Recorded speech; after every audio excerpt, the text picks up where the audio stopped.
I've got a wild story for you today, but it's not mine. It belongs to two friends of mine. Let's call them Ray and Justin. And I'm telling this with Justin's full permission. So Ray and Justin grew up in this super restrictive, almost cult-like religious community. Reading anything outside their religious texts was a huge no-no, but both of them were secret bookworms. This shared curiosity about the outside world brought them together in high school, and they started secretly dating. Now, in their community, dating was completely forbidden.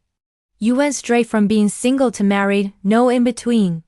So when their parents caught them just holding hands, they forced them to get married. But here's the twist. Instead of breaking them, getting married just made them stronger. Living together, they hatched a plan to escape. They knew their families controlled their finances, and even the local bank was full of community members who gossiped. So they opened a secret bank account at an outside bank and started stashing away small amounts of money from their paychecks, amounts their families wouldn't miss. Finally, when they were 20, they had saved enough to start over. One night, they packed what they could fit in their car and drove across the country, leaving everything behind. Soon after they moved, they got an amicable divorce. They never wanted to be married in the first place. They stayed roommates, essentially becoming each other's only family, bonded by their shared trauma. Over time, they started dating other people. Some partners found their relationship weird, but most understood. This is when I met them, and we all became close friends. But their old life wasn't done with them. For years, their families and other community members harassed them relentlessly. People would show up at their house at all hours. They even suspected identity theft attempts, but thankfully they had frozen their credit, so nothing ever came of it. It was a constant low-level war. Then everything changed. Justin was in a horrible accident. He was on his bike when a car blew through a stop sign and hit him.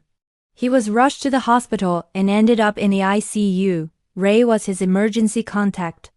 I was with her when she got the call, and I drove her straight to the hospital. She was, understandably, a complete mess. The hospital only let Ray into the ICU. She'd come out to give us updates. Justin was conscious but totally out of it, probably from the painkillers.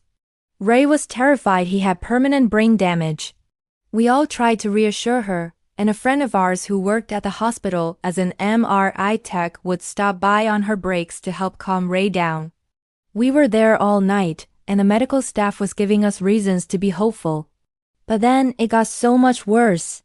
Somehow, his family found out. 14 hours after the accident, Justin's parents, uncles, and grandfather stormed into the hospital. They immediately had all of us, including Ray, removed from the ICU. As his ex-wife, she had no legal rights against his blood family. Ray became absolutely hysterical. She was convinced his family would hurt him. I have to admit, at first, we all thought she was overreacting. We knew their background was messed up, but surely his own family wouldn't interfere with his recovery. But Ray explained that according to their old religion, she and Justin deserved punishment from God for leaving. Their families believed that only intense suffering could lead to redemption and bring them back into the fold. She was adamant that as long as Justin was with his family, he wasn't safe. Just then, our friend who worked at the hospital found Ray. She made Ray swear not to tell anyone, because she could get in serious trouble, but she'd heard that Justin's parents were aggressively demanding the hospital release him into their care. They even had lawyers involved. The hospital was refusing because Justin wasn't stable, but our friend warned Ray that as soon as he stabilized, his parents might be able to take him. That's when it hit us. His parents were actively trying to remove him from the hospital that had just saved his life.